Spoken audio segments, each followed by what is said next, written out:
with class 10. Now we move on to the next lecture of globalization and Indian economy. ये last lecture है आपका lecture 3. In this we will talk about the impact of globalization in India. In the last 20 years, globalization of Indian economy has come a long way.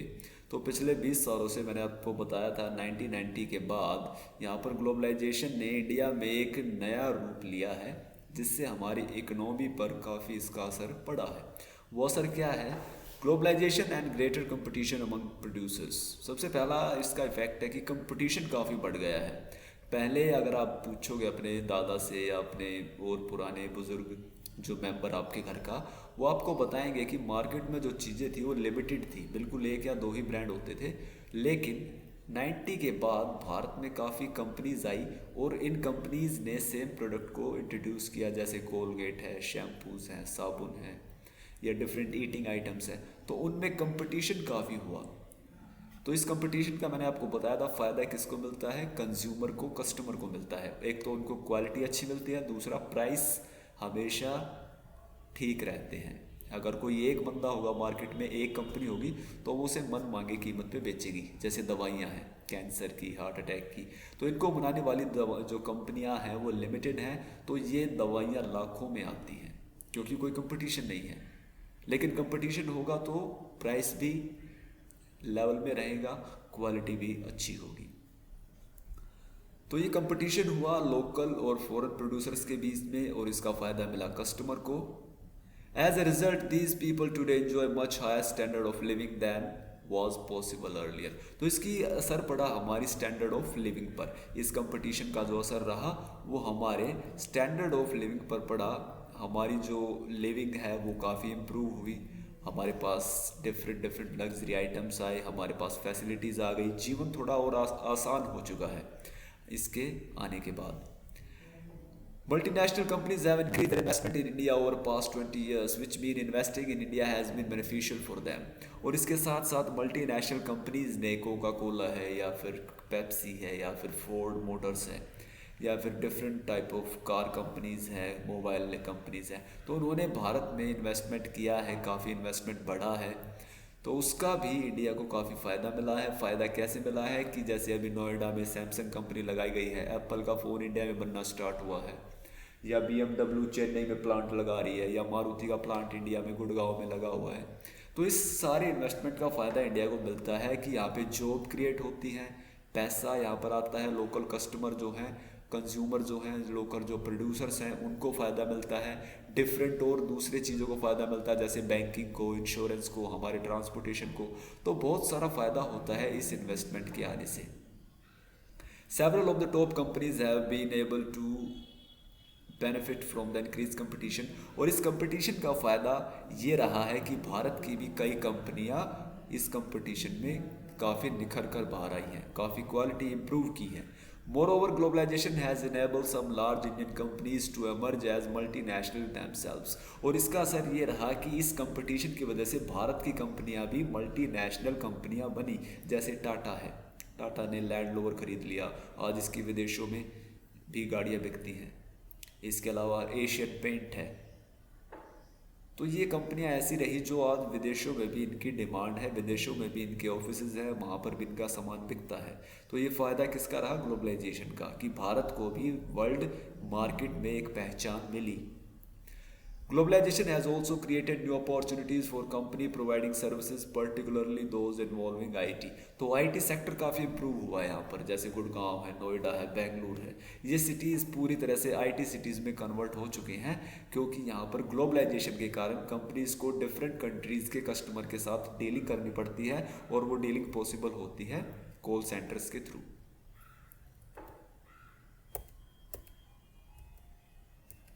The struggle for a fair globalization. अब fair globalization का यहाँ पर क्या रहा? Fair globalisation की बात करते हैं. People with education and skill they get benefit and they get better opportunities. तो यहाँ पर इस ग्लोबलाइजेशन का जो फ़ायदा रहा वो रहा कि यहाँ पर जो पढ़े लिखे लोग थे, जिनको स्किल थी, जिनके पास नॉलेज थी, वही इसका फ़ायदा उठा पाए, और जिनके पास नॉलेज नहीं थी वो बेचारे पीछे रह गए. तो इसका जो फ़ायदा है वो किसको मिला? सिर्फ एक ही पर्टिकुलर ग्रुप को मिला जो एजुकेटेड था, स्किल्ड था, वेल्दी था।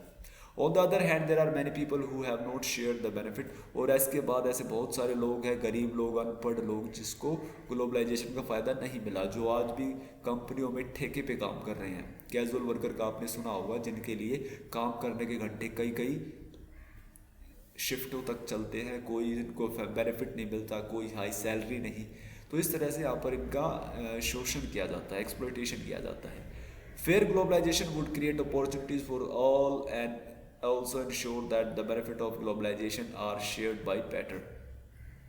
तो यहाँ पर वर्ड आता है फेयर ग्लोबलाइजेशन। फेयर ग्लोबलाइजेशन उसे कहेंगे जिस ग्लोबलाइजेशन की वजह से किसी को, एक पर्टिकुलर ग्रुप को तो फायदा मिले और बाकी जो है वो उससे पीछे रह जाए, उससे पिछड़ जाए। तो ऐसा नहीं होना चाहिए।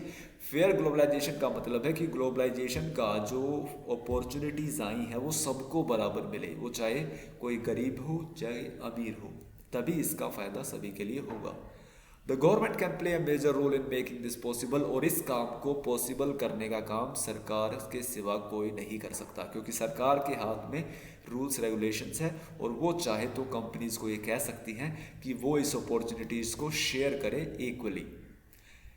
Its policies must protect the interest not only of rich and powerful but all people in the country. It can support small producers to improve their performance till the time they become strong enough to compete।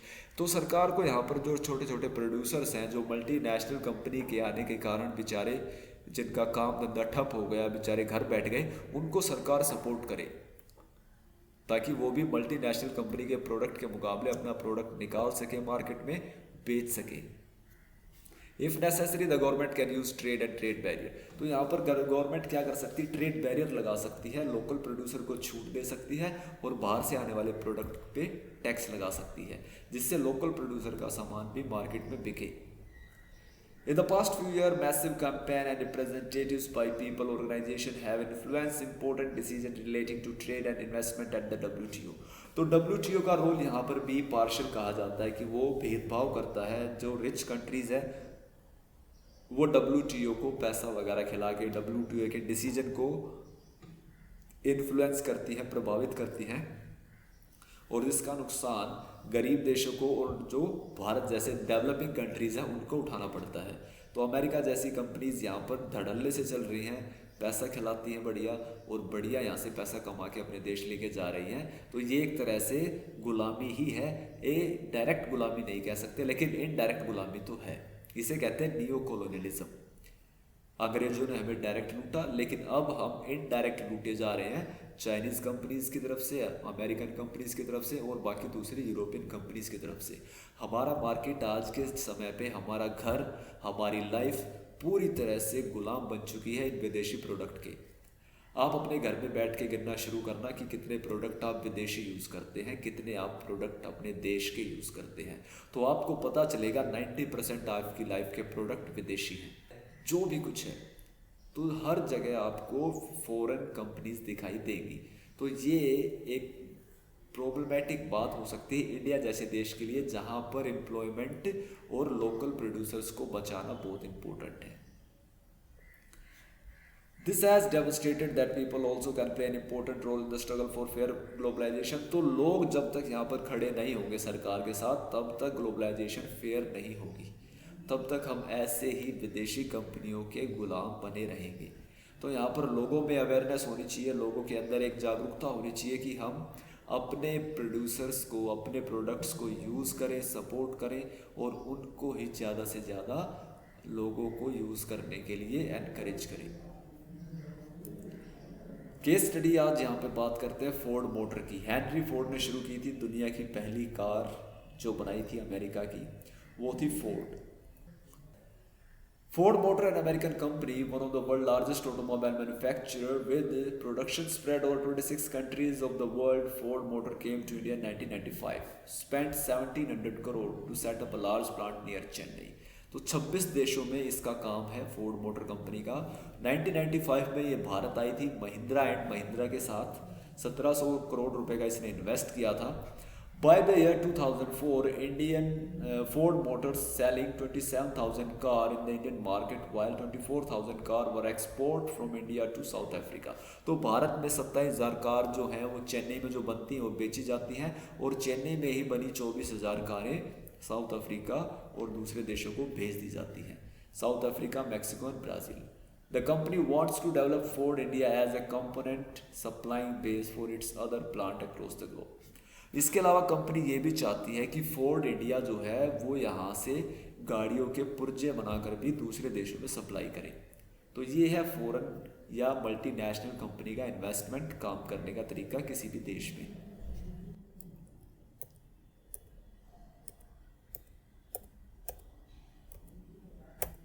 So this is your end of lecture, this is your end of chapter. Now revise this. I'll provide you the exercise.